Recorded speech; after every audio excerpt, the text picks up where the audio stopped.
Bonsoir mes enfants, Tati Samy est de retour pour vous raconter une belle histoire avant de dormir. J'espère que mes enfants que vous allez bien, que vous vous êtes reposés pendant la journée, que vous avez fait vos activités.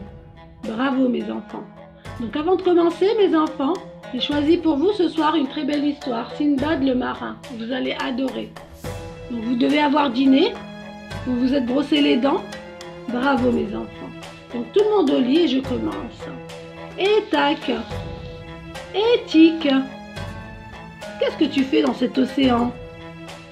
Eh bien, je suis là pour te faire savoir que cet océan est plein d'aventures et sans peur. Je vais te parler ce soir de Sinbad. Oui, Sinbad le marin. Tu ne le connais pas? Non, je n'en ai jamais entendu parler. Eh bien, écoute mon histoire, tu vas l'adorer. Très bien, je t'écoute. Bienvenue à Bagdad, la cité des frissons et le foyer de notre Sinbad, le marin. Sinbad va partir pour un nouveau voyage, pour découvrir d'autres marchés, pour faire des affaires. Donc Sinbad prépare son équipage, avec son équipage, ils ont décidé de faire un long voyage. Son oncle lui dit d'être très prudent, parce que la mer est très agitée. Et c'est ainsi qu'il partit pour son premier voyage en mer.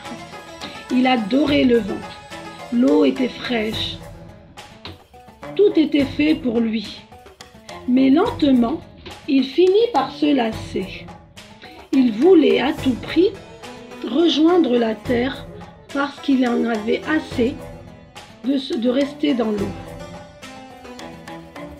Donc soudain, il vit la terre.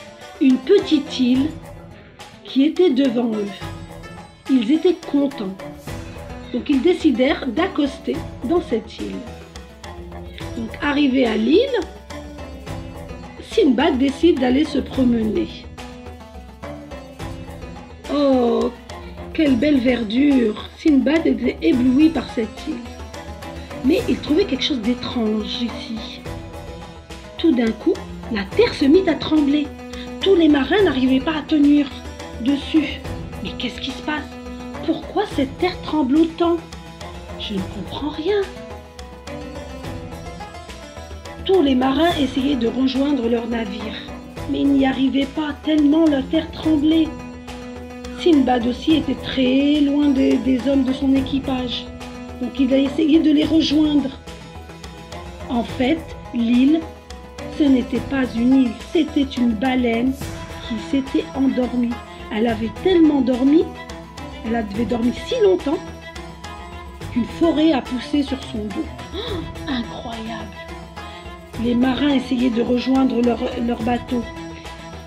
Certains d'entre eux tombaient dans l'eau et d'autres ont pu rejoindre le navire.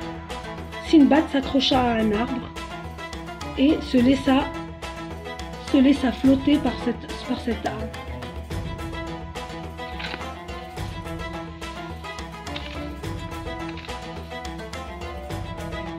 Où sont mes hommes? Où sont mon navire? Tout le monde a disparu. Sinbad flotta plusieurs jours et plusieurs nuits. Il parvient enfin à atteindre un rivage. Il était très fatigué. Il s'endormit. Quand il se réveilla, il était affamé et assoiffé. Je vais chercher quelque chose à manger en haut.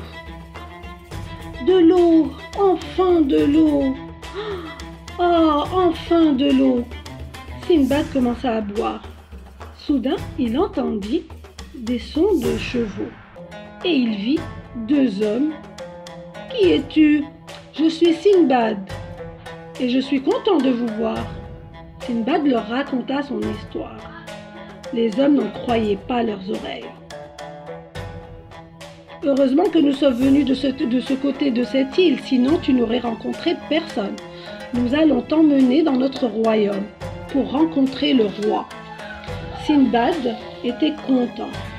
Donc il partit, il rencontra le roi, il lui raconta son histoire.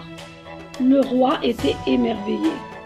Il proposa à Sinbad de rester dans son royaume et il lui proposa même de travailler dans le port. Sinbad était ravi et était très content et très chanceux, bien sûr. Voilà, donc Sinbad partit au port pour réceptionner les marchandises. Il était content.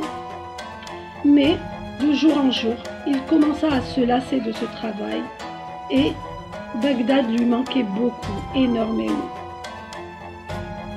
Il commença à être triste, très triste.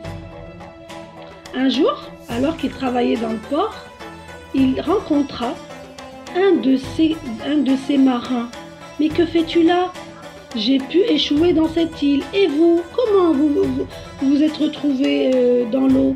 Nous avons pu sauver le navire et quelques marins. Allons, donc repartons chez nous. » Sinbad était content de repartir. Il alla voir le roi pour lui dire qu'il allait repartir dans son pays. Sinbad était tout content. Le roi lui proposa beaucoup d'argent et il partit tout content dans son royaume. Sinbad était